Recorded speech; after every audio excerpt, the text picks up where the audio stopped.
Bienvenidas y bienvenidos todos a una nueva versión de la Cocina del Centro, el ciclo de talleres metodológicos. La Cocina del Centro es un espacio de formación que permite que investigadores, profesionales y actores del sistema educativo nos compartan el proceso de producción de conocimiento, pero también el proceso de incidencia en políticas públicas. Hoy este espacio ha sido titulado La construcción de lo común en la nueva educación pública, discursos, argumentos y narrativas sobre su sistema en crisis. Y será facilitado por el equipo de la línea de investigación Políticas y Prácticas de Gestión para la Inclusión, quienes ofrecerán una mirada sobre la experiencia de investigar el sistema de la nueva educación pública en Chile. Para ello, vamos a contar con la participación de dos investigadores que nos van a compartir reflexiones, hallazgos y una nueva propuesta también para leer desde una perspectiva crítica el siempre cambiante escenario del campo educativo en Chile.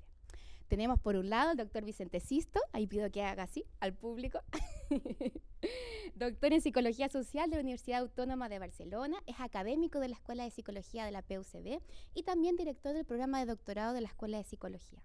Es el investigador principal de la línea Políticas y Prácticas de Gestión para la Inclusión del Centro de Inclusiva. También vamos a contar con la participación del doctor Diego Palacio, que también le pido que diga hola, psicólogo de la Universidad de Santiago de Chile y doctor de la Universidad de Chile. Es investigador emergente de la línea 4, Política y Prácticas de Inclusión, Prácticas de Gestión para la Inclusión, también del Centro de Inclusiva. Luego les cuento que vamos a abrir un espacio de comentarios en donde les vamos a pedir a nuestros invitados muy queridos, que no por nada son ambos profes, que nos compartan su opinión sobre estas presentaciones desde sus propias posiciones. Entonces nos van a acompañar Violeta León, profesora de Castellano y Comunicación de la Pontificia Universidad Católica de Valparaíso, es presidenta actualmente del Colegio de Profesores Regional de Valparaíso, de profesoras y profesores, perdón. También nos va a acompañar Gerardo Godoy, que es profesor de Educación Especial de la Pontificia Universidad Católica de Valparaíso, de Chile. Es investigador emergente de la línea 8, Currículum para la Inclusión, de este centro también. Así que, antes de dar paso a estas presentaciones, les recuerdo que esta actividad va a ser grabada. Ya me imagino que la mayoría aceptó. Así que, sin más que añadir, dejo con ustedes al doctor Vicente Sisto, que nos compartirá un poco cómo y por qué proponemos estudiar discursiva y argumentalmente la política educativa.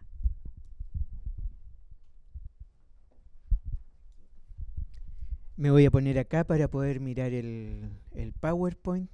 Vamos a esperar que se instale.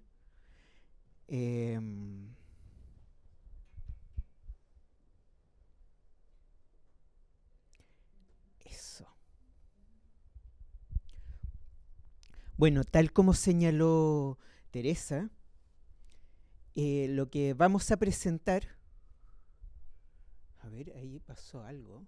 Espera. ¿Puedes ir adelante? Ah, no, está perfecto. Ya, que se veía. Ya. Vamos a presentar el trabajo que estamos haciendo analizando la nueva educación pública en su despliegue. Desde ese punto de vista, primeramente voy a presentar la estructura de análisis que llevamos en la línea en torno a políticas y prácticas de gestión en educación, para ahí entrar en lo que es la nueva educación pública. Como ahí dice, la presentación y este taller se denomina la construcción de lo común en la nueva educación pública. La nueva educación pública se ha presentado como una política para lo común, que engarza con el llamado de la UNESCO a construir políticas educativas considerando la educación bien común, que tiene particularidades bien relevantes considerando la impronta que ha habido en la agenda internacional en política educativa en torno a favorecer la estandarización, sistemas de medición, etcétera, evaluación por desempeño, incluso rendición de cuentas con altas consecuencias, que puede ser despido, cierre de escuelas como la ley SAC, etcétera. Entonces, en ese contexto, la UNESCO ha ido proponiendo desde 2015 y ahora muy fuerte en un informe que está recién publicado en español y que justamente donde se lanzó en Chile fue en el SLEP de Valparaíso con el ministro de Educación, etcétera, es en su nuevo informe que es reimaginar, habla de reimaginar la educación, propone justamente una educación para lo común, de lo cual en Chile sería supuestamente la nueva educación pública el mejor ejemplo. Vamos con la siguiente diapositiva. Nosotros como línea estudiamos las políticas de gestión, en que además en los últimos 15 años ha habido un desarrollo muy fuerte, ¿no? La ley CEP, la Ley General de Educación, la Ley SAC, toda esta arquitectura que se va desplegando, la evaluación docente, la carrera docente, todas las regulaciones a la función directiva. Todas estas políticas son discutidas, pasa a la siguiente, son discutidas en un espacio social en el cual actúan muchos agentes, think tanks, ahí vemos, ¿no?, Acción Educar, 2020, etcétera, y ahí aparecen los medios de comunicación diciendo el tremendo problema, porque siempre la educación está en falta, siempre está en un tremendo problema y siempre debe ser intervenida. Helen Ganter, una investigadora inglesa, justamente señala que siempre unos dicen que la educación está mala, los expertos, los think tanks, los políticos, pues hay otros que están haciendo mal las cosas y son otros los que deben cambiar. ¿Quiénes son esos otros que están haciendo mal las cosas y deben cambiar? Son las escuelas, los profesores, las comunidades educativas. Son ellos los que deben cambiar, están cumpliendo mal y la política debe entrar a intervenir. Espera, vuelve atrás. Quiero que vean un libro verde que se llama Making Schools Work. Es del Banco Mundial, es del 2011-2014, ahora no recuerdo bien. Nueva evidencia en relación a las reformas de rendición de cuentas con altas consecuencias. Fíjense en las fotos, son 2 fotos que están en esa portada. Hay una foto que está un profesor como echado, sin zapatos, tirado, borracho, ¿no? Algo así, ¿no? Y la foto de la derecha, una profesora muy activa, en un espacio además muy bonito, ahí enseñando, actuando. Justamente ese libro es representa lo que ha sido un discurso que se ha instalado constantemente. ¿Cuál es el que hay que apretar acá? Ya. Que se ha instalado constantemente a la hora de legitimar las reformas en política educativa. La escuela no se moviliza, la escuela no es capaz de responder a su responsabilidad. Las políticas educativas tienen que intervenir para movilizar a las escuelas y profesores a hacer algo. ¿Y cómo se puede hacer eso? A través de más rendición de cuentas, más evaluaciones, más estándares y con consecuencias. Por eso dice, nueva evidencia de las reformas de rendición de cuentas, hacer a las escuelas trabajar, making schools work. Necesitamos hacerlas trabajar. Ese es el llamado a los políticos. No era ese botón. Estas cosas. Ya, a ver. Ahí sí. Pero la escuela, la vida de la escuela es otra cosa. Es mucho más compleja, heterogénea, y aparecen muchas cosas, lo que hace la escuela escapa a lo que puede describir y prescribir los estándares que continuamente se diseñan y rediseñan. Y es un espacio en el cual continuamente se está construyendo lo común. No es raro que cuando nosotros Chile vive un montón de catástrofes. Terremotos, tsunamis, etcétera, aluviones que ojalá no ocurran, pero bueno, la escuela siempre tiene un rol fundamental. Encuestas de la época post-pandemia señalan que justamente son los profesores, junto con los profesionales de la salud, los agentes sociales mejor evaluados en la pandemia. ¿Pero por qué? Si estaban ahí supuestamente no haciendo nada, según el ministro Figueroa. Estaban construyendo, sosteniendo comunidad, de modo muy heterogéneo. Y nosotros que hacemos investigación constantemente fuimos siguiendo muchas y muchas experiencias de comunidad educativa. En ese contexto nosotros estudiamos la política todas estas políticas que se van desplegando, las estudiamos en cuanto su justificación, el debate social, su materialización en instrumentos, pero también estudiamos cómo las comunidades van actuando estas políticas. ¿Y qué es lo que va ocurriendo? ¿Y qué es todo lo otro que no prescriben las políticas, que hacen las escuelas, hacen sus agentes individual y conjuntamente para sostener el educar? En este contexto hemos estudiado la nueva educación pública. Ustedes recuerdan cuando se empieza a promover esto, hay un amplio debate, y cuando se logra finalmente la aprobación de la nueva ley, se dice esto, ¿no? Hemos recuperado la educación pública. Se apela mucho a la idea del bien común. Estos son imágenes de láminas con las cuales el Ministerio de Educación promovía esta ley cuando ya fue aprobada y ya fue promulgada. Bien común, que fortalece el sustrato cultural común, equidad educativa, integración social, espacio de convivencia y formación ciudadana. Bachelet decía en su promulgación, ¿por qué es tan importante para Chile recuperar su educación pública?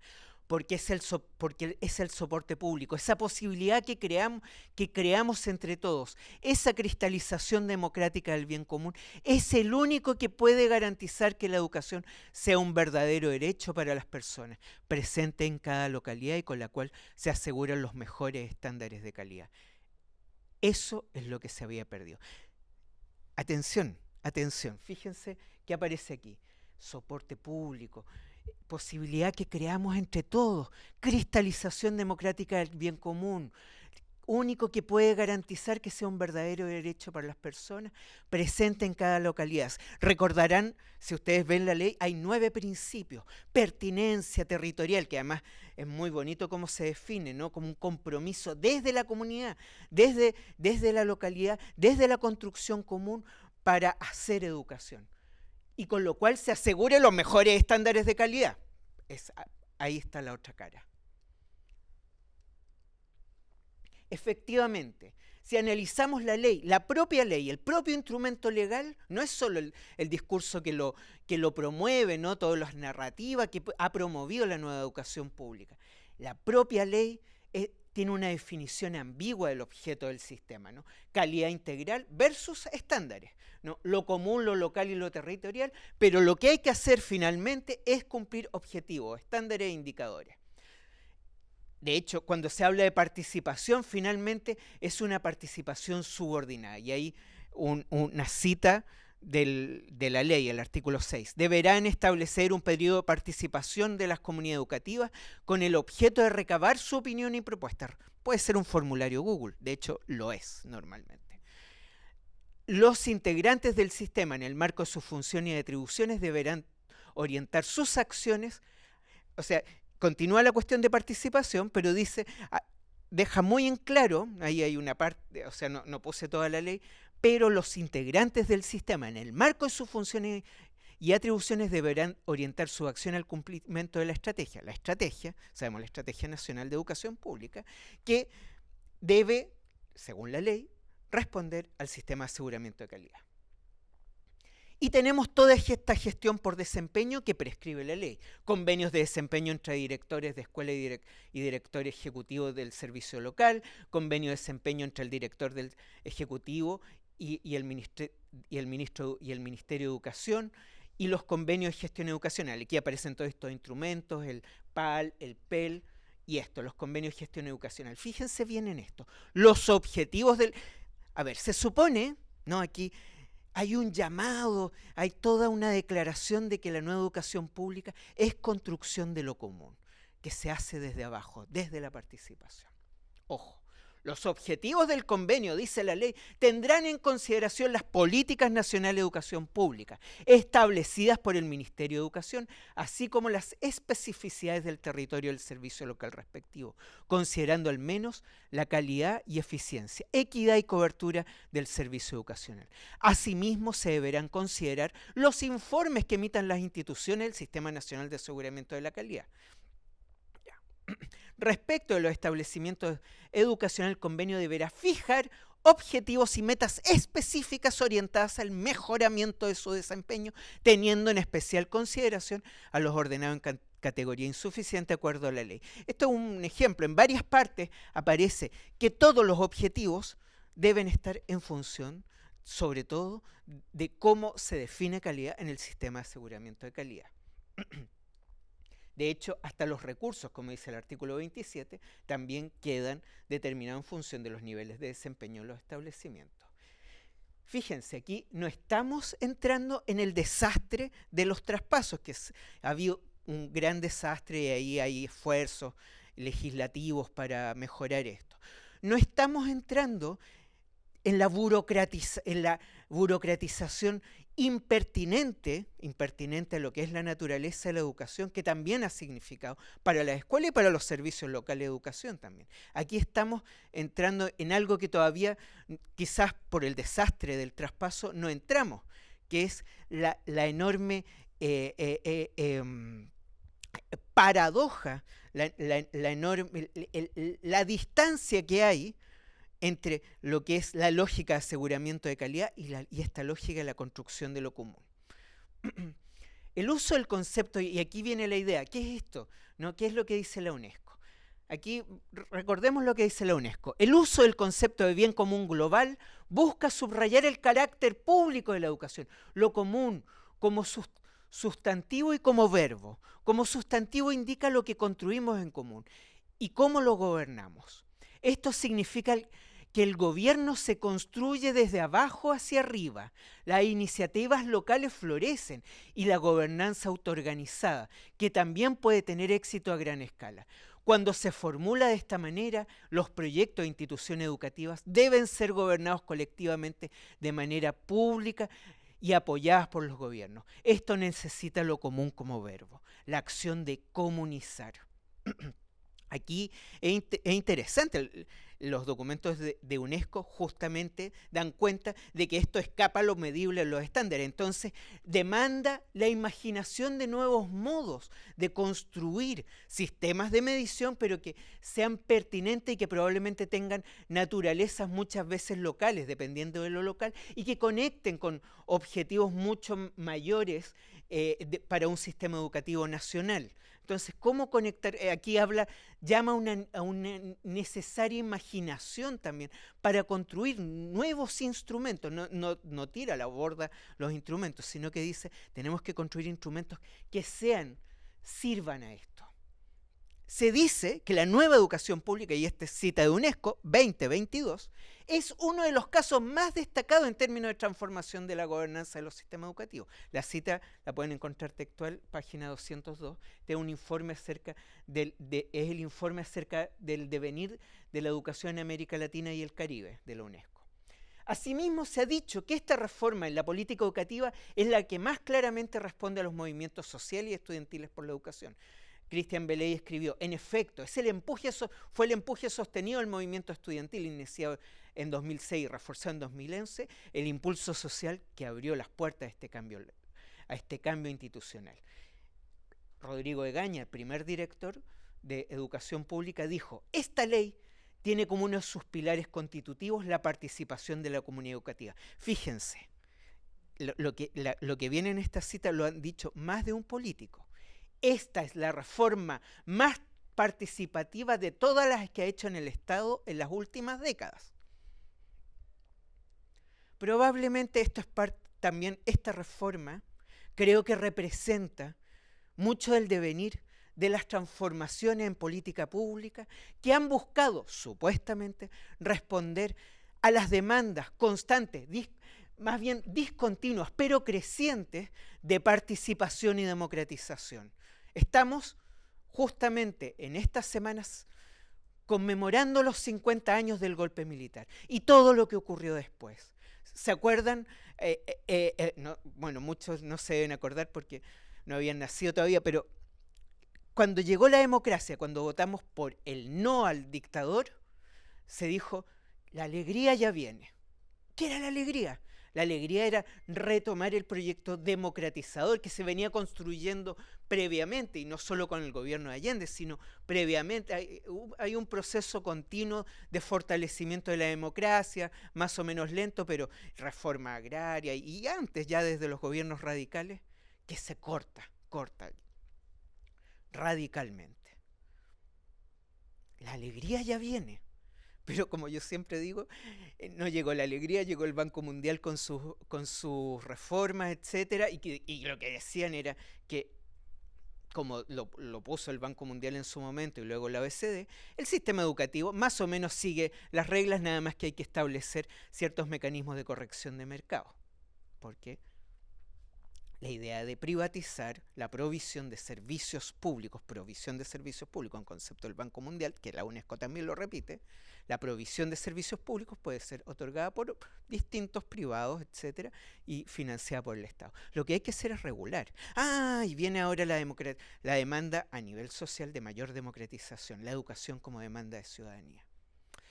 Sin duda, cuando leemos a la UNESCO en este informe de reimaginar, que nos invita a reimaginar, es bastante, interpela bastante por la radicalización de la democracia a través de la educación, lo que es muy interesante, La nueva educación pública supuestamente responde a estas demandas sociales, pero responde a la chilena.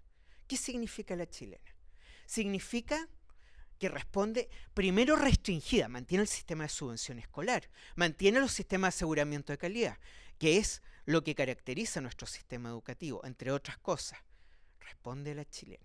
Responde a la chilena también en el sentido de que al final la construcción de lo común, la construcción de lo público, parece que ocurre más por el lado de la política que por dentro de la política. Todas estas acciones que no están registradas, que se hicieron en pandemia, que se hacen en los desastres y que hace cotidianamente la escuela para sostener lo común, normalmente no es lo mismo que entrenar para el CIMSE.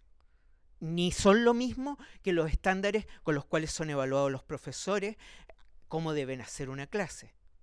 Lo que nos han dicho continuamente las y los profesores es que hacer educación, sobre todo en contextos vulnerados, es mucho más complejo que lo que prescriben los estándares. Pero también es un comunizar, esta es una política, una respuesta a la chilena a las demandas, porque de nuevo dice lo mismo. Participación es la demanda. Participación les vamos a dar. Sí, como los pavimentos participativos en políticas de desarrollo comunitario y otros. Sí, participen, les vamos a mandar un formulario Google y luego en realidad lo que tienen que hacer es responder a los objetivos que vienen prescritos por el sistema de aseguramiento de calidad. Una participación cortada, cegada desde su propio origen. Tenemos oportunidad, ya estoy terminando, tenemos oportunidad de reformar. Yo creo que hay que hacer ese impulso, pues es un diseño de política que resulta plenamente incoherente e inconsistente. Creo que debemos trabajar, impulsar y empujar desde los lugares que tengamos, desde los distintos lugares que tengamos. Eso, muchas gracias.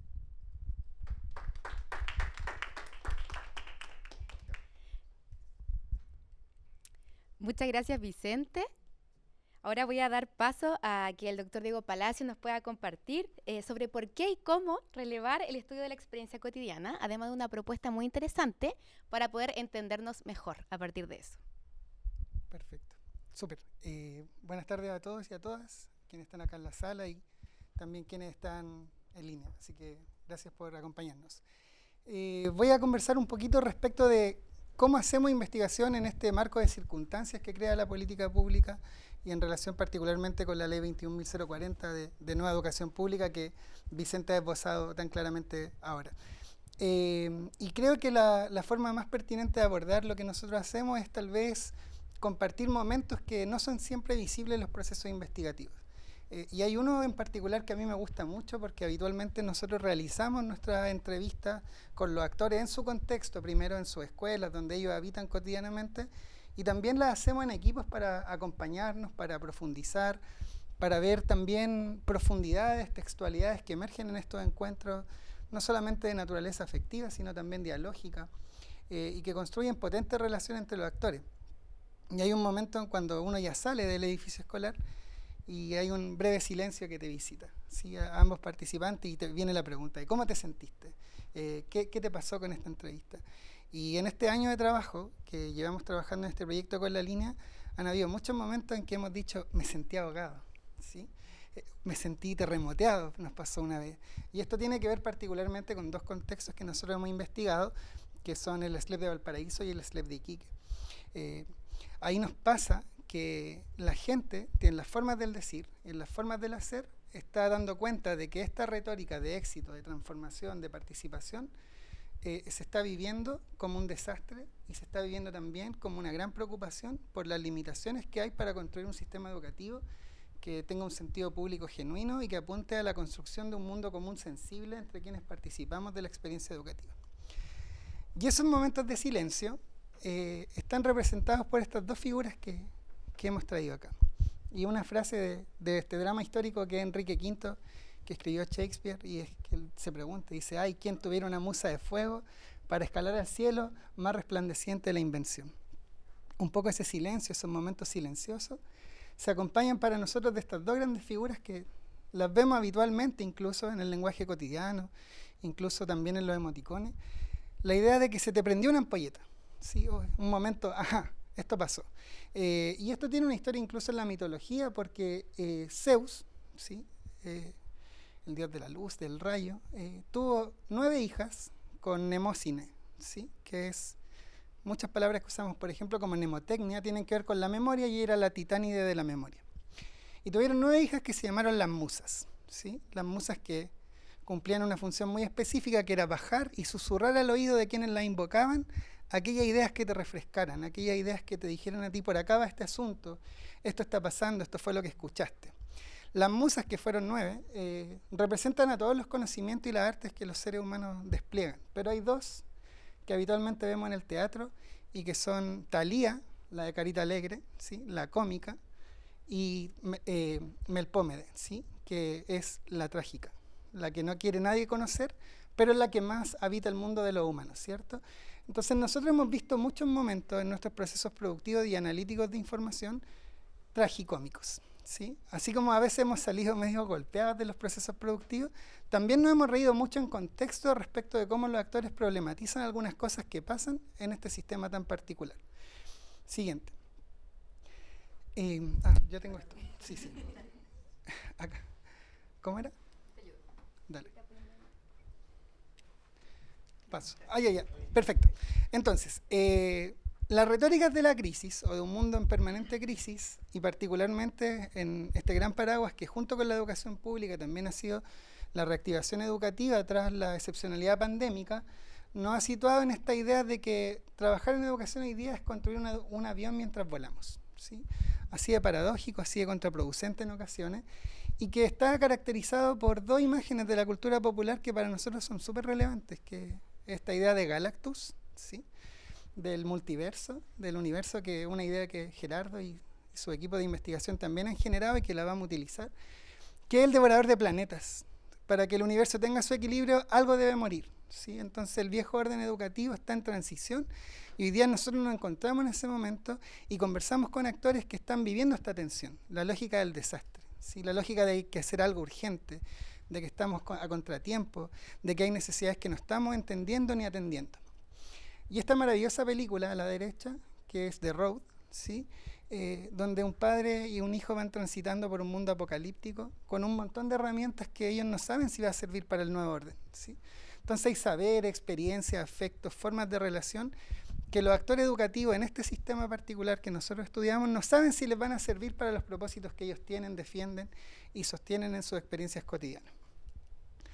Acá, entonces, para nosotros se ha tornado relevante tanto el ejercicio de la escucha como el ejercicio del diálogo entre nosotros como equipo, la necesidad de construir conceptos ordenadores cuando las categorías que habitualmente hemos empleado ya no funcionan, ¿sí? En el caso de los estudios de enactment, de policy enactment, lo que ocurre es que la teoría dice que los actores construyen estilos particulares ante la política educativa y su llamado a la acción. Algunos funcionan más como ingenieros de soluciones, otros funcionan en la emergencia, otros funcionan traduciendo literalmente lo que dice la política que hay que hacer, y nosotros hemos visto que esos estilos en particular se han ido agotando conforme a estas nuevas dinámicas. Y hemos recurrido como concepto ordenador, en su sentido tragicómico, a la figura del héroe, y quién mejor que Roberto Güemes Bolaños, Chespirito, que acompañó la infancia de muchas y muchos de nosotros, no sé si de toda la audiencia, pero al menos de la mayoría, con esta imagen del Chapulín Colorado, ¿sí? En una entrevista le preguntaban a él qué pensaba respecto de los héroes del norte de México, de Estados Unidos, como Superman, como He-Man. Y él respondió de forma brillante esto que me gusta compartir con la audiencia respecto a la pertinencia de este concepto para nosotros. Él dice que ellos no son héroes, ¿sí? Porque héroe es el Chapulín Colorado, y esto es muy serio. El heroísmo no consiste en carecer de miedos, sino de superarlos. ¿Quién no tiene miedo? Batman y Superman son todopoderosos y no pueden tener miedo. El Chapulín Colorado se muere de miedo. Es torpe, débil, tonto, etc. Y consciente de esas deficiencias se enfrenta al problema. Es un héroe y pierde. Otra característica de los héroes.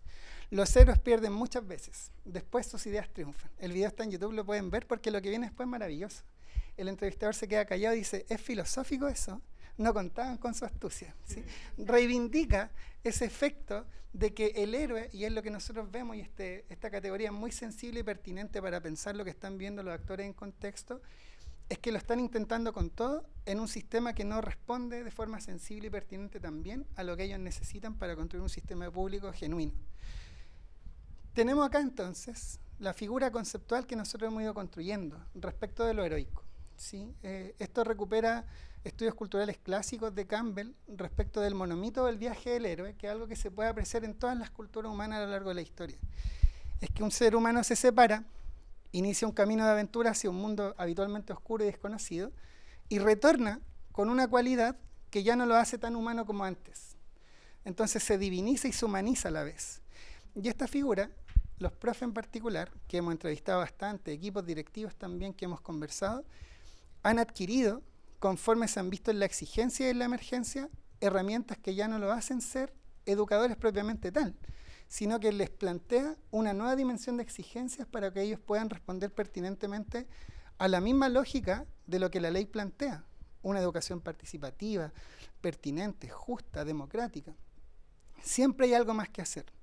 Nosotros empezamos a pensar como equipo que no podíamos dedicarnos, desde el espíritu crítico que nos orienta, a solamente narrar tragedias, como casi la lógica de los matinales que reivindica la tragedia, encuentra su oportunidad y va ahí donde está inundándose a ponerse con las botas. Narrar la tragedia es una parte, pero hay que acompañarla de esta otra musa, de la cómica. Porque en efecto lo que nosotros encontramos a través de esta figura es justamente oportunidad incluso del reír, del animarse, del pensar lo distinto. Y acá el héroe es transgresor siempre con lo que está socialmente dado, ¿sí? Hay profes que al narrar lo que viven, al narrar lo que hacen, al narrar lo que sueñan, transgreden el orden, pero no son suficientemente escuchados por los niveles intermedios o nacionales que pudiesen eventualmente nutrirse de una forma mucho más relevante de lo que está pasando en relación con esta política. Otro aspecto relevante del héroe y que a nosotros nos preocupa mucho desde el punto de vista de la salud laboral de los trabajadores de la educación es el carácter agónico de la existencia del héroe, ¿sí? Al lidiar tanto con las fuerzas antagónicas, terminan caminando por la cornisa. De hecho, la misma mitología siempre lo dice, dame un héroe y escribamos una tragedia, ¿sí? A partir de esta concepción se empiezan a construir tragedias. Acá nosotros hemos encontrado en nuestros procesos productivos esta imagen que seguramente conocen, esta clásica película Titanic, que mientras el barco se hundía, la orquesta seguía tocando, ¿sí? Y este fue un momento de muy nutrido, de mucha reflexión y mucha risa poderosa pero creativa, respecto de una problematización de la lógica de la nueva educación pública. Se conceptualiza como un sistema macabro, para que las personas puedan emigrar, emigren a otras escuelas. Lo problematizaban los profesores. Le devolvíamos nosotros. Es una suerte de dejar morir, ¿no? Que es la inquietud que digamos, orienta nuestro pensamiento. Totalmente, responde una profesora. Queremos transformar vidas en un sistema que hace que los niños se sigan sintiendo pobres. Otra profesora interviene, el futuro es negro. Para reactivarnos necesitamos reconocer lo que hacemos en el territorio, más la importancia de nuestros lazos afectivos.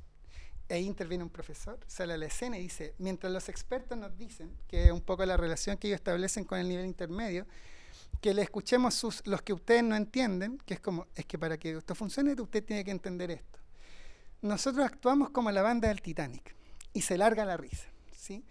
hay un gran intercambio de risas, bromas de lado y lado, y nosotros volvemos al ruedo y el profe retoma y dice, nosotros seguimos tocando aunque el barco se hunda. ¿Sí? No podemos apelar siempre, y es un poco el posicionamiento que hemos ido construyendo, a un voluntarismo donde se agote todo y que la transformación educativa y social venga a propósito de ese voluntarismo.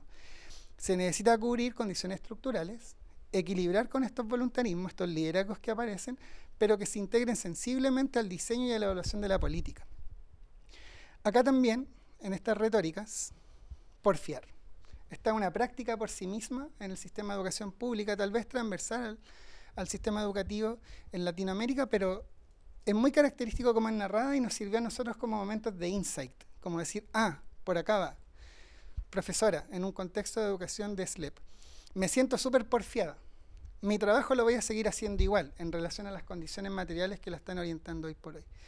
Yo creo que ni eso me va a agotar, porque yo entiendo la responsabilidad que tengo como docente y como adulto. La porfía del profe frente a esto, el no darse por vencido. Esa es una característica que tenemos los profesores. Somos muy porfiados. No es que seamos héroes, lo matiza ella, pero es tener conciencia social. Por más que nos den o no nos den, lo peleamos, lo discutimos, nos enojamos. Pero mientras no esté, vamos a seguir, porque somos porfiados. La porfía en tanto práctica es lo que le da su sentido, su valor y su identidad al héroe y a la heroína.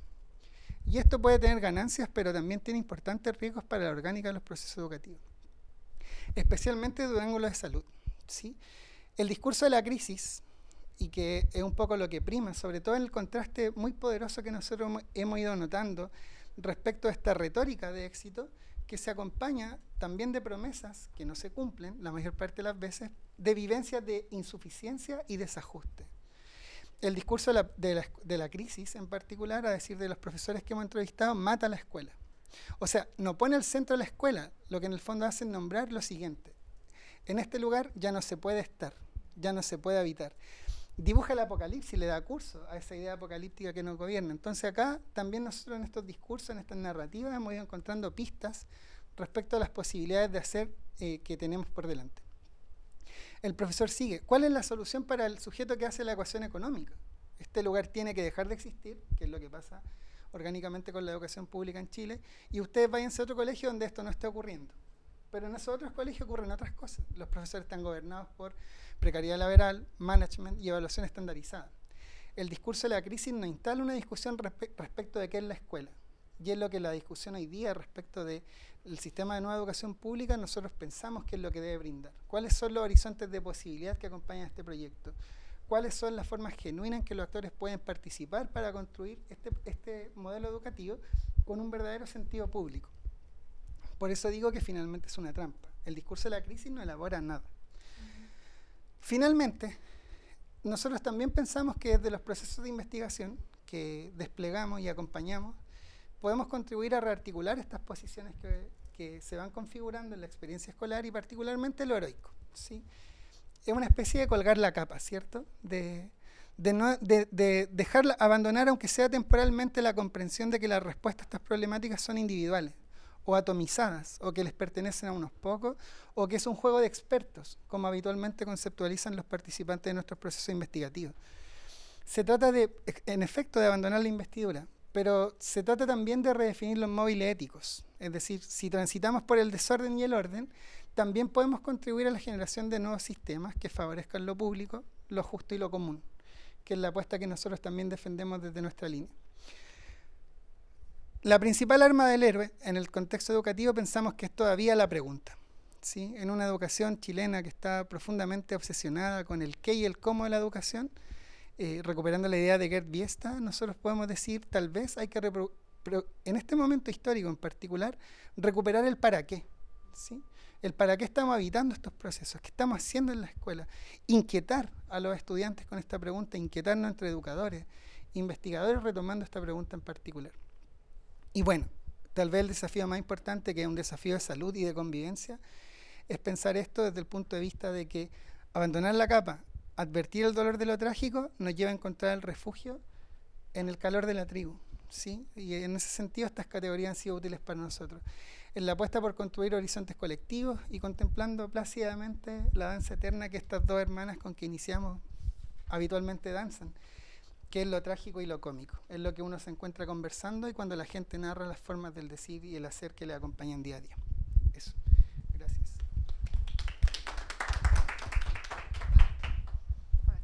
¿No? Te están aplaudiendo ahí también. ¿Se escucha, cierto? ¿Sí? Hagan ahí un sí. Súper, muchas gracias. Bueno, vamos a dar entonces un agradecimiento importante al doctor Diego Palacios por habernos compartido su propuesta y vamos a iniciar esta ronda de comentarios. Así que ahora le voy a pedir a Violeta que nos pueda compartir también de su propia posición, primero un comentario sobre lo expuesto, pero también algunas preguntas que ya le habíamos hecho y que están un poco detrás de escena. ¿Sí? ¿Puede? ¿Ahí se escucha bien? ¿Se escucha? Perfecto. Sí, ya. Tengo 10 minutos, ¿cierto? Sí, ya, ok. Bueno, primero creo que el diagnóstico realizado es triste, certero. Bueno, tenemos, se me propuso 2 preguntas, una en torno a cuál es el papel, el rol de las organizaciones político-educativas dentro de mi rol del Colegio de Profesoras y Profesores, y también comprendiendo y analizando otras instancias, otras organizaciones, ¿cierto?, que están trabajando esto. Bueno, creo que todo es muy complejo y es muy triste. Primero que todo, la realidad que se está viviendo en esta nueva educación pública, que lamentablemente no se ve como algo muy nuevo, sino quienes hemos estudiado la educación pública y quienes hemos trabajado en ella, nos damos cuenta que es muy diferente a la municipalización que teníamos, donde un municipio, con lo que se ve todavía en la región, sabemos que solamente tiene SLEP hoy día en la región Valparaíso y Juan Fernández, las demás comunas todavía siguen bajo la lógica que si un municipio tiene cierta visión, puede invertir más, ¿cierto? Uno hasta en cuanto a las fotos de los colegios desde fuera, desde, no sé, sus centros de aprendizaje, sus bibliotecas son distintas, se invierten de manera diferente. Por lo tanto, voy a analizar a través de toda esa realidad que se vive en nuestra región, donde sabemos que lamentablemente la política educativa, no solamente en este plan de Bachelet en cuanto a la desmunicipalización ha avanzado, sino que también ha sido un retroceso, ¿cierto?, dentro de los últimos años de esta democracia post-dictadura. Bueno, la pregunta es en torno a cuál es el rol en torno a lo común, a la construcción de lo común. Y creo que lamentablemente hoy, en nuestro contexto nacional, lo común, porque también tenemos que ver cuál es lo común hoy. Y eso es un contexto completamente de una educación que posee un sentido común neoliberal, donde el Mineduc, nuestro Ministerio de Educación, ha sido arraigado bajo esas lógicas. Nosotros lamentablemente como docentes no comprendemos, lo tenemos tan naturalizado, las lógicas que se viven desde el Ministerio, que se entregan y que están sustentadas en un sistema neoliberal. Nos es imposible un poco comprender de manera masiva cuáles incluso son esas mismas lógicas. Hasta existe un desconocimiento muy complejo. Hoy en día vemos en el país vecino, en Argentina, ¿cierto? Sus primarias, sus pasos, se han presentado una variante que lo más probable, esperemos que no, que salga una presidencia de ultraderecha que plantea en educación sistemas, por ejemplo, de voucher, y para ellos están así como bajo un terror social educativo y están comprendiendo incluso así como sus organizaciones educativas el voucher mucho mejor que nosotras. Yo sigo sus redes y creo que las concepciones neoliberales las tenemos tan naturalizadas que hoy día lo común es aquello. Una educación pública, por lo tanto, agotada, completamente agotada, donde se producen círculos viciosos, donde la no reflexión y la tecnocracia priman. No existen momentos de reflexión mínimas, lamentablemente los docentes hoy en día todas las semanas se reúnen en un consejo de profes, que no es nada más que bajar la tecnocracia desde los equipos directivos, donde nunca se promueve ciertas preguntas, como las que se mencionaron hoy acá, en torno al para qué educamos. Podemos estar nunca pensando en por qué y para qué educamos, cuál es el sentido real de lo que queremos. Simplemente estamos basándolo en lo útil de la certificación de educación básica, educación médica, para luego dar la PAES, bajo contexto ojalá de estándares de CIMSE aceptables para que una escuela no cierre, y luego para que tengan buenos resultados en una PAES, para que luego puedan estudiar a la universidad y tener una certificación que les dé un trabajo. No educamos para la felicidad, para la ciudadanía, no tenemos un sentido común realmente. Por lo tanto, esta no reflexión y esta visión de que los docentes son quienes son la banda del Titanic, simplemente sosteniendo la educación, lo que decía Vicente, hoy en día los profes, sus comunidades sostienen la educación. No hay un sentido de metas a largo plazo. Hoy en día incluso hay una visión de que quienes estamos sosteniendo simplemente sin un sentido real hoy ni en el mañana. Bueno, el sentido de las organizaciones como el Colegio de Profes y otras debería ser, ¿cierto?, la reflexión, debería ser una militancia en sentido de la educación pública. Nosotros no tenemos una relación hoy en día concientizada. La tecnocracia educativa ha logrado que los docentes puedan no pensar nunca reflexivamente ni en su comunidad educativa, ni tampoco en sectores de organización docente. Ustedes saben, estuvimos en paro la semana pasada como docentes, reivindicando por ahora las condiciones materiales mínimas, pagos de menciones a profesoras diferenciales y a profesoras educadoras de párvulos, el pago de la deuda histórica, el pago de los fondos de retiro, cuestiones como mínimas que van en el sentido de cómo yo sostengo mi hogar, ¿cierto?, mi vida personal en cuanto al material de mi sueldo y mis condiciones. Por lo tanto, tampoco hemos avanzado como gremio organizado en reflexionar. Esto es una posición que obviamente se está, muchas líneas, pero todavía son pocas en torno al colegio de profes, de poder reflexionar para poder realmente proponer, ¿cierto?, a través de la reflexión, de una crítica y de propuestas realmente que vayan más allá de lo cotidiano. Pero tenemos a profes que están todo el día trabajando, ¿cierto?, donde sabemos que quienes preparan las clases no las preparan dentro de su horario lectivo, pero no lectivo, sino que no tienen momentos. Hoy en día una de los puntos de nuestro petitorio nacional era que al menos saliera alguna circular desde el MINESDUC para que quienes tienen sus horas no lectivas se les puedan respetar y no se les mande a cubrir cursos cuando existen licencias médicas que no puede cubrir un sistema.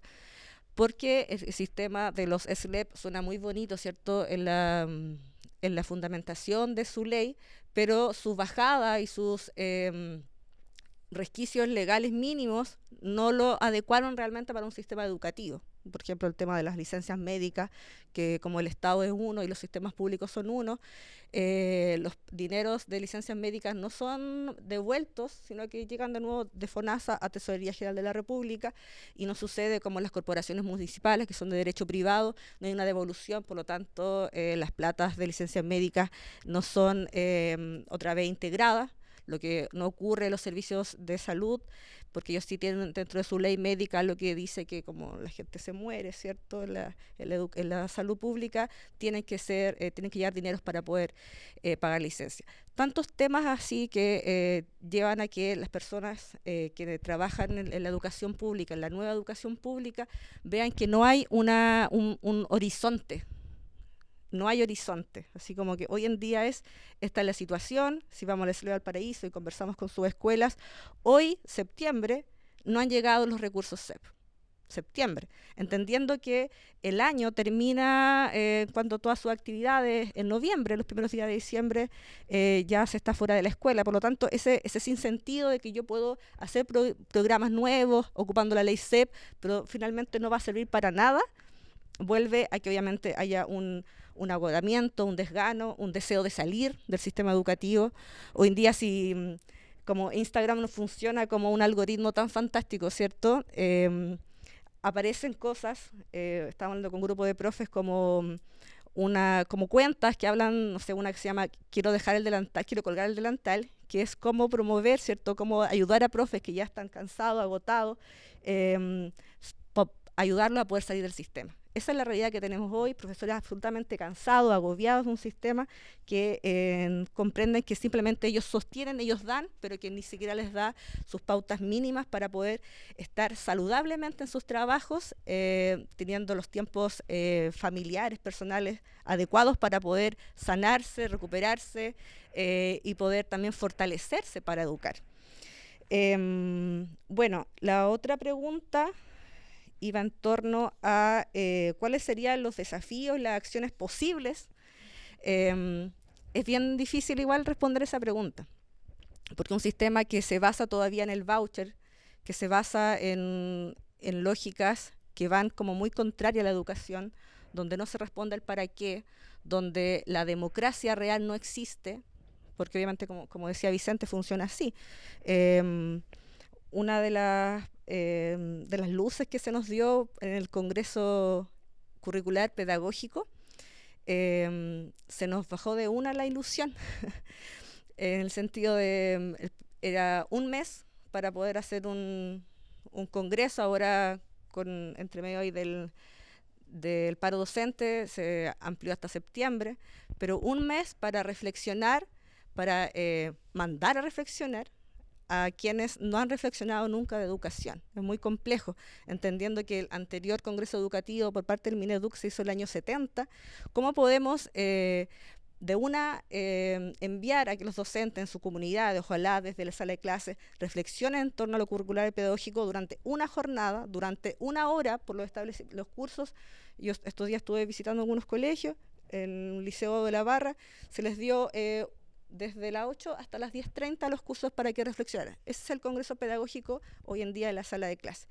La docencia igual, un consejo de profes, o sea, hablar realmente desde la concientización de alguien que comprenda, alguien que nunca ha reflexionado de educación, unas comunidades que nunca lo han hecho, decir ya, este es el Congreso, estas son las preguntas, qué es lo que usted quiere en cuanto a lo pedagógico curricular, están las dos cosas conectadas, pero ahora tiene que estar, ahora tiene que responder, y hay que llenarlo porque hay que entregarlo y hay que mandarlo.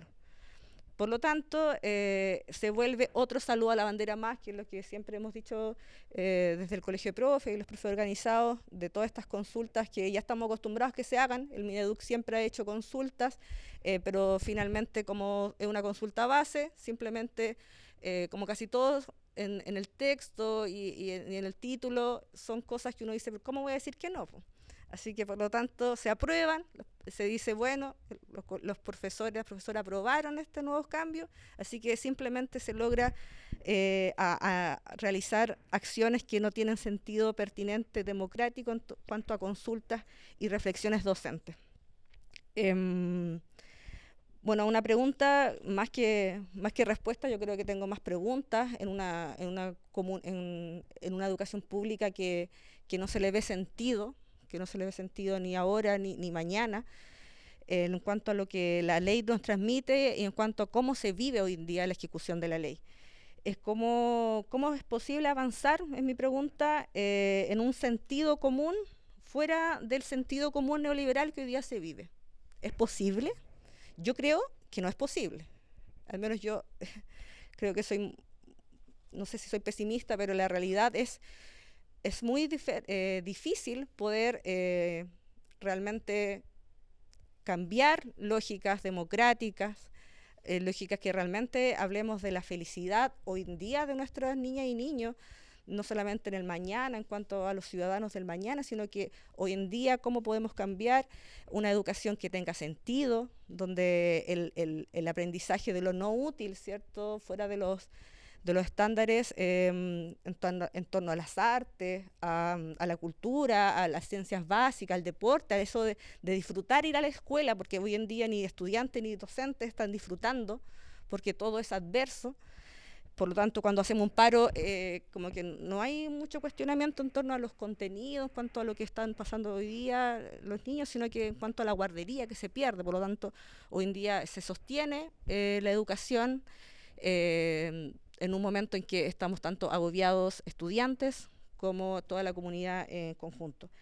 Por lo tanto, en el reflexionar de los desafíos posibles es poder lograr tener tiempo de reflexión y momentos de reflexión que lamentablemente hoy no los podemos tener dentro de la escuela y lamentablemente desde políticas de organización tampoco hoy día mantenemos o tenemos bases políticas educativas en un país donde el neoliberalismo ya ha calado nuestro inconsciente, donde el individualismo prima. No tenemos militancia de la educación pública, no tenemos una conciencia comunitaria, simplemente individual, promovido por todas las lógicas, incluida la carrera docente, que simplemente promueve lo individual por sobre lo colectivo.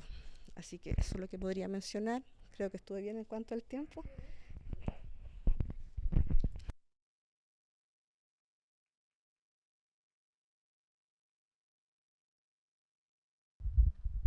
¿Ahora está? ¿Sí?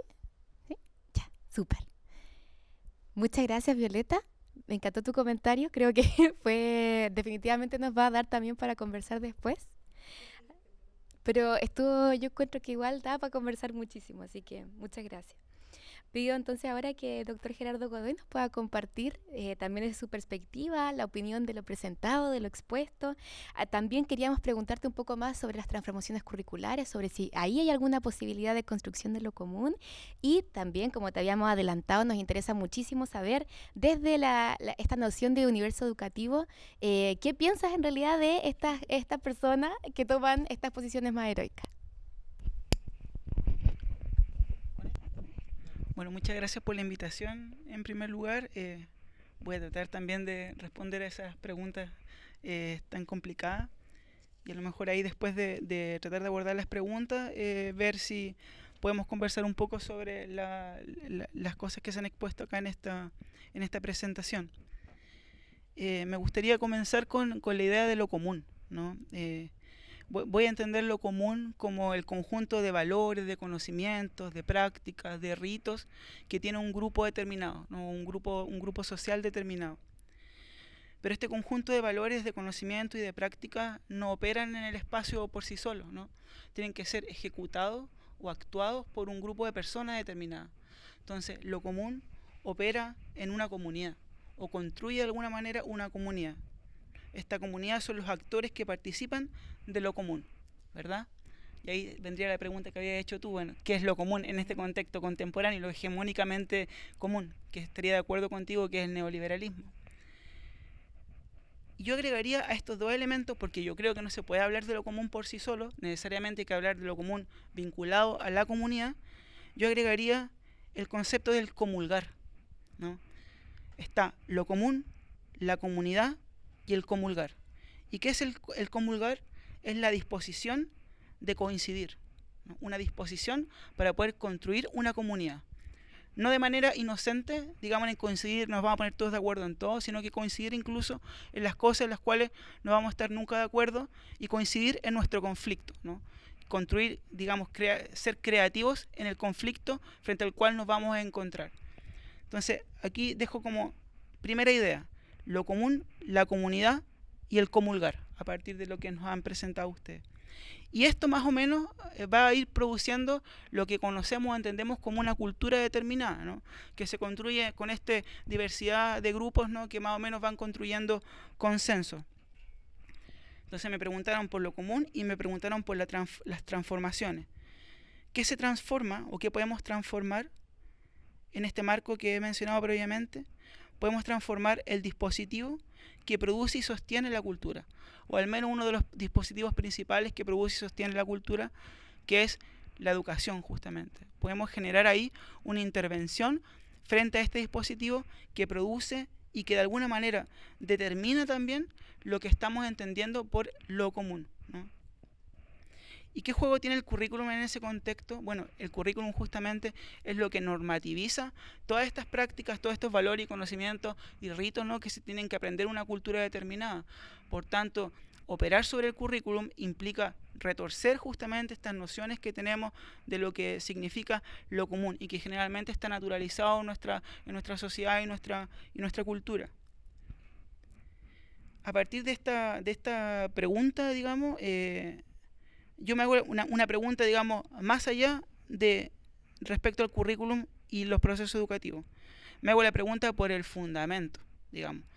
¿Qué fundamentos queremos que sostengan a nuestra cultura y a nuestra sociedad? ¿Qué fundamento queremos que nos sostenga en términos de la sociedad chilena, digamos? Como el vino y la empanada a propósito de septiembre, la memoria, ¿no? A propósito de las tragedias, de la tragedia del 11 de septiembre, ¿no? Y de la violación de derechos humanos, la solidaridad, ¿no? ¿Qué elementos nos constituyen comúnmente como sujetos en este espacio? O como villamarino, como miembro del Centro de Edu Inclusiva, ¿no? Y ahí el currículum, ¿cómo puede responder a eso? O lo educativo, ¿no? Un currículum vinculado a los derechos humanos, vinculado a, no sé, a la diversidad, o la pregunta sobre la religiosidad, por ejemplo, crítica en torno a lo que demarca la cultura chilena. No he respondido mucho, pero dejo ahí algunas ideas que me han producido ustedes respecto a ese tema. Y respecto a lo del universo educativo, es una cosa que a mí me parece particularmente divertida, ¿no? El universo educativo, me preguntaban hace un rato por la noción de universo educativo. Y yo diría que más bien, al menos en cómo lo construimos con mis compañeras el concepto, es más bien una suerte de mirada o un punto de vista, ¿no? Es, digamos, yo diría casi ideológicamente, como decir, estamos abiertos a la complejidad de aproximarnos al fenómeno educativo. No lo queremos segmentar, queremos acoger esta complejidad, ¿no? ¿Y cómo hacemos este ejercicio? A través de múltiples dimensiones contextuales, de las cuales acá estamos en discusión las políticas públicas que ustedes nos han presentado, que sería una dimensión más amplia, el currículum, ¿no? Que estaría aquí más o menos representando yo, y las prácticas educativas, que es donde yo tengo mi corazón, digamos, en términos de las cosas que he hecho más cotidianamente, ¿no? Las acciones que hacemos en los contextos educativos. Pero el punto del universo educativo es que acá voy a hacer una referencia cinematográfica. Está todo en todas partes y al mismo tiempo.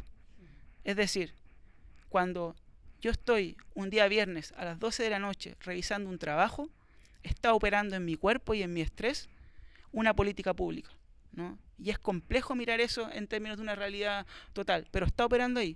Cuando un niño está preocupado a fin de año porque no puede pasar de curso, no porque tiene una dificultad en una asignatura determinada, lo que está ocurriendo ahí es que el currículum está operando en la carne de ese niño que está angustiado, ¿no? Y es al menos el desafío que nos proponemos como equipo de trabajo ya ampliado sobre acoger esta complejidad, cómo podemos explorar esta complejidad teniendo en cuenta que está operando todo ahí simultáneamente.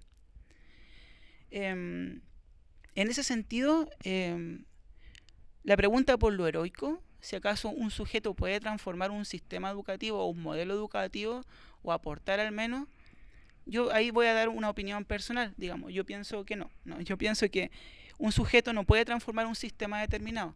Ciertamente puede operar, puede generar cambios en ciertos espacios, puede aportar a ciertos cambios locales, ¿no?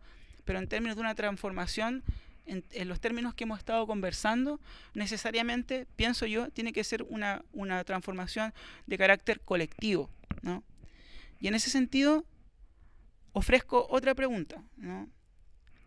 ¿Qué es un héroe en el contexto neoliberal? ¿No? ¿Qué es un héroe en el contexto neoliberal? Yo, en principio yo diría que el héroe es el fracaso de lo común, de la comunidad. Donde hay un héroe, hay un fracaso. A propósito de Chespirito, que me encantó. ¿Y qué es un héroe neoliberal? Yo traigo como referencia, lamentablemente, esto es cierto, es una de mis películas favoritas de acción. Creo que opera muy bien. Parece que a la Vero le conté una vez, Duro de Matar. Un héroe neoliberal es Bruce Willis en Duro de Matar. O si somos más actuales, John Wick, ¿no? O sea, una persona que tiene un objetivo pequeño, por más que amemos a los perritos, ¿no? Que tiene un objetivo pequeño, salvar a la esposa o vengar al perrito, y es capaz de pasar por arriba de cualquier cosa, de cualquier persona, de matar a ciento y tantas personas, con tal de cumplir ese objetivo, ¿no? Y ese tipo de héroe yo creo que, al menos los que estamos acá, no nos gustan, ¿no? No queremos eso. Y a propósito de esto, me gustaría también compartir una historia, ¿no? Una historia que viene de la versión anterior del centro, de una profesora, que no voy a poder decir el lugar ni el nombre porque es una historia un poco sensible. Esta profesora estaba muy bien estimada por la dirección del colegio donde trabajábamos, por sus colegas, por sus estudiantes.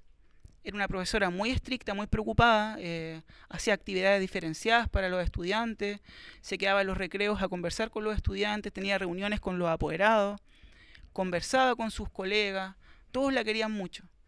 Y nos dimos cuenta que la profesora se quedaba dormida en la sala de clase, ¿no? A partir del proceso etnográfico nos dimos cuenta que la profesora se quedaba dormida. Y los estudiantes reportaban, decían, no, a veces la profe está durmiendo, dejémosla tranquila que está durmiendo. La profesora estaba completamente reventada, y todos la querían mucho, todos la estimaban mucho, todos decían, ella es la mejor profesora de esta escuela. Y nosotros nos hacíamos la pregunta en realidad, si valía la pena eso que estaba haciendo ella, ¿no? Y ahora, a propósito del tema de ser héroe o heroína, ¿vale la pena ser héroe en ese contexto? Como equipo de trabajo nosotros dijimos, lo que ella está haciendo es tratando de ser una buena profesora, ¿no? Y está obligada a ser una heroína en el sentido que estamos discutiendo acá, negativo, no está siendo obligada a hacer eso, está siendo despojada de su cuerpo y su descanso. Yo lo digo con mucho cariño en este momento porque esa profesora lamentablemente falleció durante la pandemia. Entonces se agudiza más el sentido de lo que estamos haciendo en el contexto en el cual lo estamos haciendo. Y a propósito también de las presentaciones que estaban haciendo, me acordé de una cita de Mark Fisher, del filósofo inglés, que él trabajaba justamente en escuelas en Inglaterra y decía, nosotros, a mí me gustó mucho, por a propósito de las referencias cinematográficas, nosotros estamos en una película de zombies y adivinen, nosotros somos los zombies, ¿no? Yo estoy muy de acuerdo con él en ese sentido. Y para cerrar, digamos, patudamente voy a tratar de hacer una invitación, ¿no? Y esta invitación es una invitación a tratar de pensar estos problemas desde nuevas perspectivas, digamos, y la manera, el ejercicio en el cual yo puedo ver estas nuevas perspectivas es tratando de construir nuevas metáforas para pensar los problemas que estamos abordando, nuevos ejercicios prácticos también, o sea, poner nuestro cuerpo de diferente manera para tener diferentes experiencias y diferentes afectos en los pensamientos y reflexiones que estamos haciendo como investigadores e investigadoras y como profesores y profesoras. Y voy a decir algo que a mí me parecería un poco gracioso de escuchar por afuera, pero para mí tiene mucho sentido. La invitación a pensar colectivamente, ¿no? Pero no como sujetos, ¿no? O sea, hacer el ejercicio de cómo podría pensar, por ejemplo, una bacteria, cómo podría pensar una planta, cómo puede pensar un ecosistema, cómo piensa una galaxia, ¿no? Y salir del problema del sujeto, del héroe, ¿no? Y ver cómo sistémicamente operan ciertos espacios y lugares que son orgánicos y que organizan orgánicamente el bienestar y lo común. Eso sería mi comentario. Muchas gracias.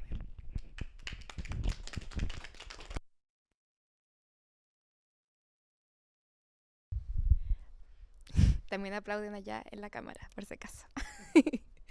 Muchas gracias, Gerardo, por tus comentarios. Yo ahora queríamos abrir un espacio de preguntas y respuestas con los minutitos que nos quedan. Sería ideal que las personas que tuvieran preguntas en el Zoom las pudieran decir en voz alta, y si es que hay algunas preguntas en el chat también podrían, no sé si Andrés nos podrías ayudar leyéndolas.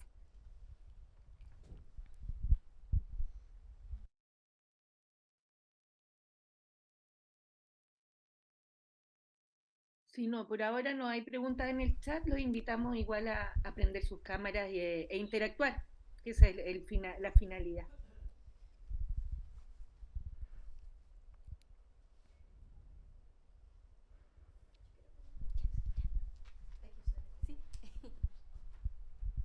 Muchas gracias por este increíble taller, estamos aprendiendo mucho. Yo me quedo con la síntesis como de la paradoja del diseño de las políticas lleva a la tragicomedia de las prácticas educativas y de aula, lo que genera un poco lo que dijo después Gerardo, el efecto de no avanzar, o sea, de quedarnos estancados, porque un héroe solo no va a cambiar el mundo. pero sí hay algo que no leí acá, y se los comento a raíz de un artículo del cual yo te he hablado, que ahora sí que enviamos a ver si lo publican, que es, cuyo título es respecto como a convertirse en los superhéroes de la inclusión, comprendiendo cómo los profesores definen y despliegan prácticas de aula inclusiva. Y esto fue a raíz de un concurso que hicimos. ¿Te acuerdas, Andrea, el primer periodo, donde el profesor invitamos a docentes a enviar como en 2 planas, 3 planas, relatos de prácticas de aula que ellos consideran que eran inclusivas? Y este es un análisis que hicimos con el apoyo de una tesis de pregrado, y les voy a leer solo como los resultados. Eran 47 relatos narrados en primera persona por docentes que definían concretamente qué hacían cuando desarrollaban una práctica que ellos consideraban que era inclusiva. Los resultados muestran que estas prácticas inclusivas se organizan y se gestionan por los profesores solas.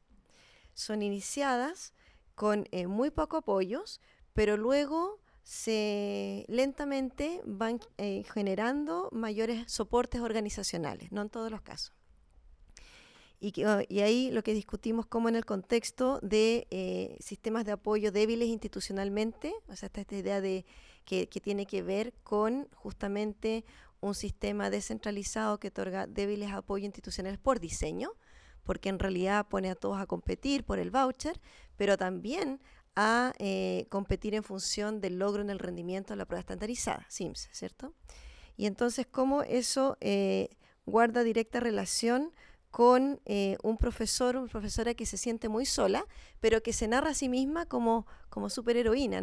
También nos pasó que en un momento y dice, yo soy como una superhéroe, o sea, de hecho se ponía una capa y hacía mucha, porque materialmente como con el uso de mucha material educativo, didáctico, lúdico, basado en juego, muchos de los relatos. Pero ella misma decía, yo soy una superhéroe al final, porque esto lo hago sola. O sea, y al final el problema es que me desgasto, me dura un par de años y después me agoto, porque no tengo apoyo, no tengo soporte. A mí lo que me llamó la atención, uno ya te lo había comentado, se los mandé ahora a ustedes, porque creo que de ahí se puede, me gustó mucho esta como articulación entre el análisis de la política y el análisis de la experiencia subjetiva desde los relatos, desde las metáforas, ¿no? Y acá también nosotros lo encontramos, pero me pasó al hacer el análisis que también hay algo como lo voy a decir, va a salir feo, pero como ganancial también en narrarse a uno misma como la héroe, como la heroína, ¿no? O sea, hay algo que es como bien concepto psicológico, ego sintónico. O sea, lo ego distónico es el entorno, pero yo soy como la solución, la salvadora. Hay una cuestión como muy como mesiánica en eso. Entonces creo que, y ese efecto también es también mantenernos en el lugar de no avance, porque por lo menos me contento con una pildorita que me hace sentir bien, los estudiantes me quieren, yo considero que soy como una buena profe, a pesar de este entorno, y eso nuevamente te dura pocos años. O sea, no es sostenible como en el tiempo. Eso sería un comentario. Muchas gracias, pero no sé si hay alguna pregunta por allá. Vi que alguien levantó la mano. Sí, ¿puedo? ¿Se escucha? Sí, súper. Sí, yo creo que hay efectivamente una construcción de un modelo del que no salimos, pese a que hay cambio en el signo de gobierno, que está muy anclado en la nueva gestión pública y en la economía neoclásica, que hacen el supuesto que los seres humanos son flojos, y que por lo tanto hay que ponerle incentivos y como vigilarlos, que sería a través del CIMSE, eso por el estilo, para que trabajen y den lo mejor de sí. Ahora, ese modelo también hace el supuesto que las personas saben lo que tienen que hacer, saben cómo hacerlo, y si no lo hacen es porque están sacando la vuelta. Entonces, el problema es que construir un sistema educacional sobre eso, primero genera la paradoja de que qué tipo de ser humano estamos formando. Es como contradictorio probablemente con lo que queremos formar como ciudadanos. Pero lo interesante es que hay alternativas en la teoría de la administración pública, ¿no es cierto?, que construyen desde otro paradigma. Y me da la impresión que el problema grave que tenemos es que esos paradigmas más modernos están siendo profundamente ignorados en Chile por eso, porque no se conocen. Entonces, eh, de ahí un discurso de bastante desesperanza, cuando lo que debiese haber es que es como quizás más proposición desde la alternativa, ¿no? De esta alternativa. Entonces, y que nos dicen que en realidad lo que deberíamos hacer es estar trabajando por esta construcción del bien común, a partir de un diseño eh, de, de- de sistemas de apoyo, sistemas de gestión que son construidos desde la región o desde el centro nacional, ¿no es cierto? Pero para proveer de herramientas efectivamente a los profesores y profesoras en cada escuela. Yo creo que lo que está pasando ahora es como que están como medio abandonados por la política pública, como que arréglanselas como puedan. Y yo creo que eso se refleja muy bien en todas las exposiciones que se escucharon, especialmente la dirigente del colegio, pero también en lo que fue observado por los distintos grupos. Entonces, yo me inclino por pensar que lo que está faltando es como es- ese, ese, esos conocimientos que están disponibles y que deberíamos trabajar para que el sistema eh, lo integre, especialmente el Ministerio de Educación. Eso.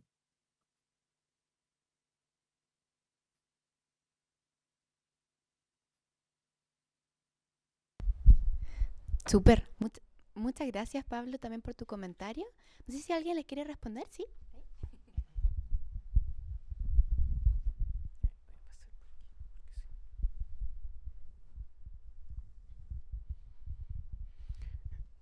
Muchas gracias por el comentario, Pablo.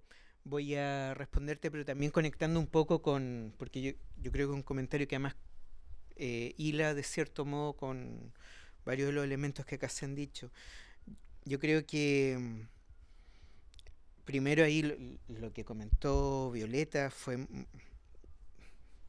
eh, eh, da cuenta de lo que se vive, del dolor, de esa parte, de esa tensión, ese agotamiento, que un agotamiento con decepción también. Hay una decepción. Colgar el delantal, que además es una página en Instagram que ayuda a salir del sistema. Salir del sistema, que es algo que además hemos estado viendo, hemos estado tratando de seguir casos que van saliendo del sistema.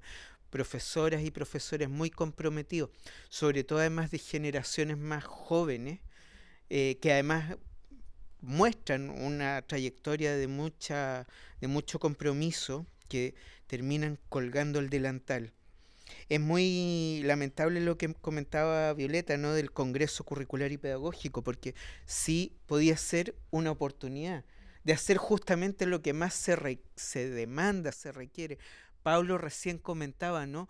Justamente se construye a la escuela y el profesor como gente, y es como toda la este nuevo management público, esta lógica de gestión que ha primado, construye a la escuela, al profesor, como gente que si no hace las cosas es que no quiere, y hay que por eso chicotearle o ponerle una zanahoria o algo así para que avance, para que haga lo que además ellos saben, ¿no?, los expertos, los otros, los que tienen que hacer. Sin embargo, no se dan no se da la posibilidad, ni siquiera las horas, para generar un debate. Y es curioso, en Chile probablemente mm, los mejores análisis, yo iba a poner, pero ya era muy largo, la idea de servicio local de educación, ¿saben dónde está así muy claramente, muy bien descrita? En las conclusiones del Congreso Nacional de Estudiantes Secundarios de fines del año 2006, cuando todos los organismos, y proponen que se requiere una nueva organización de política pública. Y es impresionante la descripción, habla de cómo van a funcionar los comités directivos, o sea, entes directivos le llaman, no le llaman comité, ente directivo. Hablan de que deben haber representantes de un gobernador regional cuando todavía no habían gobernadores regionales, porque se empezó a pensar, las comunidades educativas empezaron a discutir en ese el movimiento pingüino, las asambleas lograron generar análisis impresionantes, aun cuando no es, yo creo que lo decía Violeta, de cierto modo también Pablo lo enunciaba, la posibilidad de deliberar qué educación queremos, cómo podemos construir eso. Han sido cercenadas esas posibilidades y no existen las herramientas incluso para poder discutir, o sea, el cómo discutimos, cómo construimos un espacio colectivo, no discutan y luego rellenen este formulario y listo, o sea, aquí se acabó. O sea, tomando ahí lo que decía Gerardo decía, lo que se requiere una transformación de carácter colectivo. Y yo ahí coincido con lo que planteaba Gerardo. Yo también creo que el héroe como figura es una figura dramática y que es justamente, da cuenta de, lo decía Gerardo, de este fracaso de lo común. El héroe evoca mucho, tú lo decías, como una figura muy neoliberal, evoca mucho la figura del emprendedor, ¿no? de Schumpeter, ¿no? Que es uno de los íconos, ¿no? Como que son base del pensamiento neoliberal, incluso lo invoca mucho Milton Friedman, no, que va y contra viento y marea sabe aprovechar oportunidades, si es necesario da codazos a los otros, pero logra algo que luego chorrea hacia los demás como un beneficio, ¿no? Y ahí por eso se habla de la cosa del chorreo, ¿no? Claro, yo creo que la imagen del héroe tiene tiene varias, yo creo que es bastante multidimensional esta imagen del héroe, porque es el emprendedor, pero también es un sufriente. Entonces, y lucha contra el sufrimiento, pero individualmente logra la justicia. Desde ese punto de vista, yo creo que, y tomo de nuevo algo que señaló Gerardo, ¿no? Necesitamos pensar colectivamente. El héroe se piensa, y a veces cuando es invocado el profesor, también otros trabajadores de lo social, son invocados como héroes, como voluntarios también, que van allá porque tienen un compromiso personal. Por lo tanto, no pueden demandar condiciones. Entonces se pierde la categoría de trabajo. Aquí yo creo que hay que retomar la categoría de trabajo. Se hace un trabajo con condiciones, pero además de trabajo pedagógico. Aquí se requieren condiciones para un trabajo pedagógico, y un trabajo pedagógico es un trabajo artesanal que se hace individual y colectivamente a la vez. Y además toda la bibliografía que sigue esto lo demuestra, pero es la experiencia de escuchar la escuela. A mí me tocó participar de la evaluación cualitativa de uno de los primeros intentos de estandarización, que era mucho más suave en ese momento, que era el sistema de aseguramiento de calidad de la gestión por allá por el 2006-2007. Pero era bien interesante porque ahí habían estándares, los mismos estándares del marco de la buena enseñanza, que ya se han reformado un poco, pero no tanto, y que se transforman en ciertas rúbricas, pero lo que tenían que hacer las escuelas era autoevaluarse colectivamente, y no había tantos patrones de cómo tenían que hacer. Obviamente dependía del sostenedor, dependía del equipo directivo. Muchos equipos directivos se encerraban y hacían toda la cuestión solo y no le decían a nadie, no invocaban nada. Pero nosotros seguimos procesos deliberativos en los patios de escuela, proyectando así con una sábana, un PowerPoint, diagnósticos que habían hecho entre ellos, participando apoderados y estudiantes. 260 personas en una escuela relativamente pequeña, deliberando, formando grupos, muy parecido a veces a lo que a veces sí se da en los procesos de acreditación en la universidad, que a veces se abre más como un proceso deliberativo, en que podemos tomar decisiones respecto de qué creemos que debe mejorar, dialogando con esto que viene arriba. Y cuando los sostenedores además sostenían esto, se generaban procesos muy bonitos. Eran contados los casos, pero habían casos así. O sea, en que la escuela tenía la oportunidad de liberar. Muy como lo que dice, lograr pensar colectivamente, que también lo decía Gerardo. Yo creo que ahí esa transformación, cómo todo lo cercena, y estamos en ese punto, y lamento mucho lo que está ocurriendo con el Congreso Curricular Pedagógico, que se abría supuestamente como una oportunidad de aquello que es hoy lo que se necesita, como lo común se construye desde lo común. Y nada, que un poco ahí lo que decía Pablo, ¿no? La necesidad de liberación como fundamento de lo público que debemos recuperar. Eso.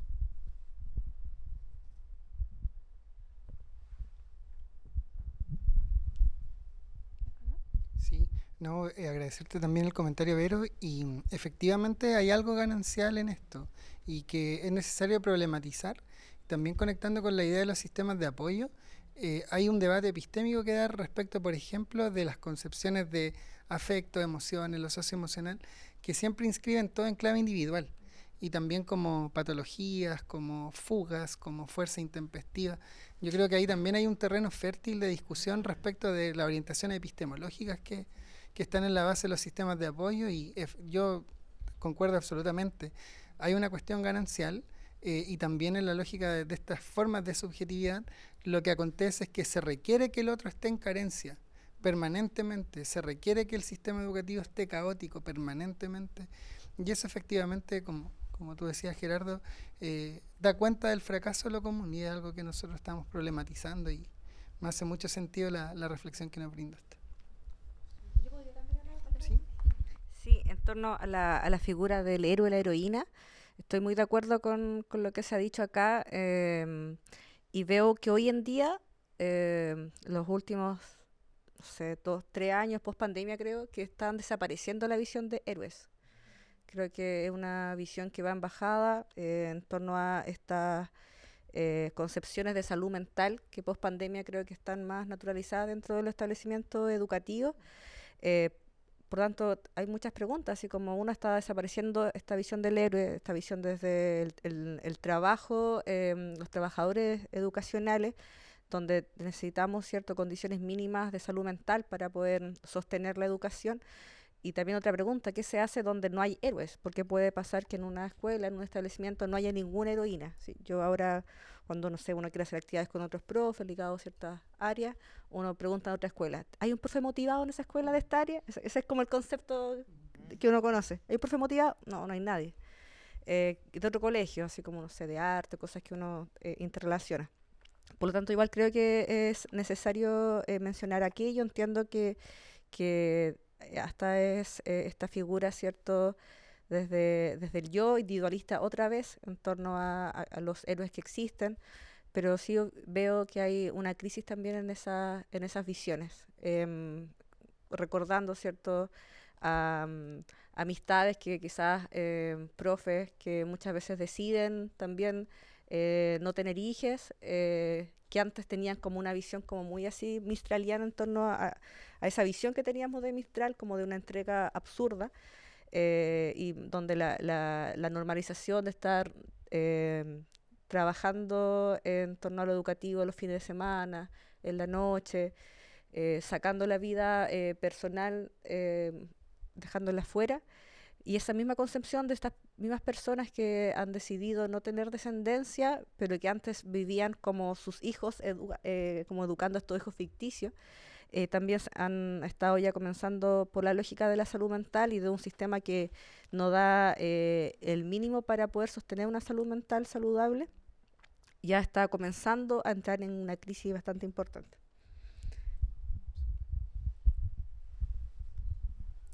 Si no hay más comentarios, ¿no? ¿Sí? Sí, yo creo que si no hay más comentarios, en honor al tiempo, les vamos a agradecer a todas y a todos por participar hoy, especialmente también a la gente que estaba en el Zoom, que sentimos su presencia, yo vi esos comentarios. Y también, hay que dice la Andrea, ¿verdad? Y también a todos ustedes, a Vicente, a Violeta, a Gerardo, a Diego, Vero, Margarita también, que nos acompañaron presencialmente, y José Saúl. Así que, en general, agradecemos la participación de todas y todos. También los dejamos cordialmente invitados para las próximas actividades del ciclo de cocinas de talleres metodológicos del centro. Y también les recordamos que este video va a ser registrado y subido a nuestras plataformas oficiales.